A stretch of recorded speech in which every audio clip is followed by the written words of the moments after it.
प्यारी साध संगत जी, संतोष एक ऐसा गुण है जो हमें भीतर से पूर्ण और खुशहाल महसूस कराता है। यह एक मानसिक स्थिति है जिसमें व्यक्ति अपनी वर्तमान स्थिति और प्राप्तियों से संतुष्ट रहता है। संतोष प्राप्त करना जीवन की असली संपत्ति है क्योंकि ये हमें मानसिक शांति, संतुलन और आत्मसंतुष्टि देता है। जो व्यक्ति संतोषी होता है वह भौतिक सुख सुविधाओं के पीछे नहीं भागता, बल्कि अपने जीवन में जो कुछ भी है उससे खुश रहता है। एक समय की बात है, एक छोटे से गांव में हरि नाम का एक आदमी रहता था। हरि बहुत ही लालची और स्वार्थी व्यक्ति था। उसके पास पर्याप्त धन और संपत्ति थी, लेकिन फिर भी उसकी लालच कभी खत्म नहीं होती थी।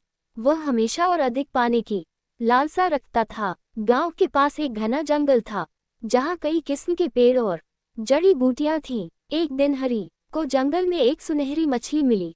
मछली ने उससे कहा, यदि तुम मुझे छोड़ दोगे तो मैं तुम्हारी 3 इच्छाएं पूरी करूंगी।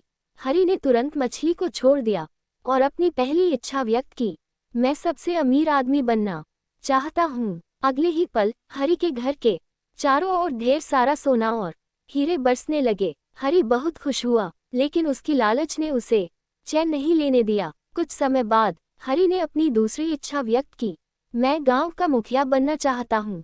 अब हरि गांव का मुखिया बन गया और उसके पास सब कुछ था जो वह चाहता था। लेकिन अब भी हरि संतुष्ट नहीं हुआ, वह और अधिक चाहता था। उसने अपनी तीसरी और अंतिम इच्छा व्यक्त की, मैं अमर होना चाहता हूँ। मछली ने उसकी इच्छा पूरी की, लेकिन इसके साथ एक श्राप भी दिया, तुम्हें कभी खुशी और शांति नहीं मिलेगी। अब हरि अमर था, लेकिन उसकी लालच ने उसे अकेला और दुखी बना दिया। उसके पास धन और शक्ति थी, लेकिन कोई सच्चा दोस्त या परिवार नहीं था। धीरे धीरे उसकी खुशी और शांति खो गई। वह सदा के लिए दुखी और बेचैन रहने लगा। इस कहानी से हमें ये सीख मिलती है कि लालच इंसान को कभी भी सच्ची खुशी और शांति नहीं दे सकता। संतोष ही सच्ची संपत्ति है। प्यारी साध संगत जी, प्यार से कहना, धन निरंकार जी।